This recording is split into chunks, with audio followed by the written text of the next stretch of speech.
Bonjour, ici iTouch4 Pro et aujourd'hui je vais vous faire un test, un comparatif entre l'iPad 3 et l'iPad 4 sur l'application Geekbench. Alors là les deux iPads sont là, je vais lancer l'application en même temps.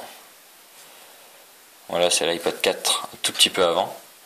Et ensuite je vais lancer les deux tests. Avant ça on voit que l'iPad 4 c'est celui-là, l'iPad 3 c'est celui-ci. On voit que les deux sont sous iOS 6.0.1. L'iPad 4 a une puce A6X et il fait 1,4 GHz et l'iPad 3 a une puce A5X avec 1 GHz. Et ensuite la mémoire vive c'est 1 Go pour les deux, pas exactement 988 mégaoctets. Donc je lance les deux tests. Bon, c'est pas grave, de toute façon je sais, l'iPad 4 est beaucoup plus rapide sur ce test que l'iPad 3, j'ai déjà testé de toute façon.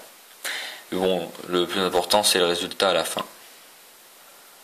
Donc l'iPad 4 est beaucoup plus avancé que l'autre, l'iPad 3.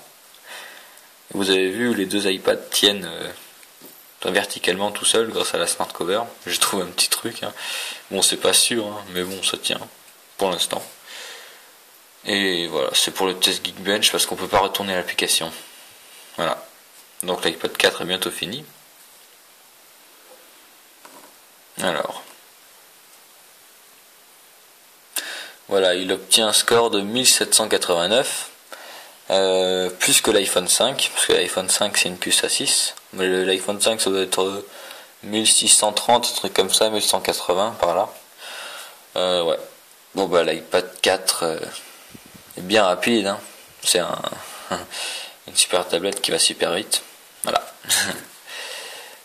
Comparé à l'iPad 3, il y a quand même une différence au point de vue puissance et tout ça.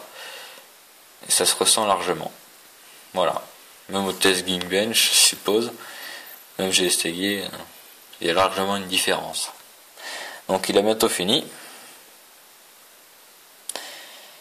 Alors. Bon, aussi là en dessous vous avez des informations. Ça je sais pas trop, je sais pas ce que ça veut dire ces infos ça. Voilà. Donc il obtient, vous voyez, il obtient un score de 762, pardon, pas 1000, mais 762 tout court. Voilà, par rapport aux deux, il y a vraiment une grosse différence de score. Voilà. Donc parce qu'il n'y a pas du tout la même puissance. Là il y a 1,4 GHz, là il y en a un. Par exemple aussi il y a la puce A6X, A5X, c'est pas du tout pareil. Donc voilà, vous avez vu le comparatif entre l'iPad 3 et l'iPad 4 sur l'application Geekbench. Merci.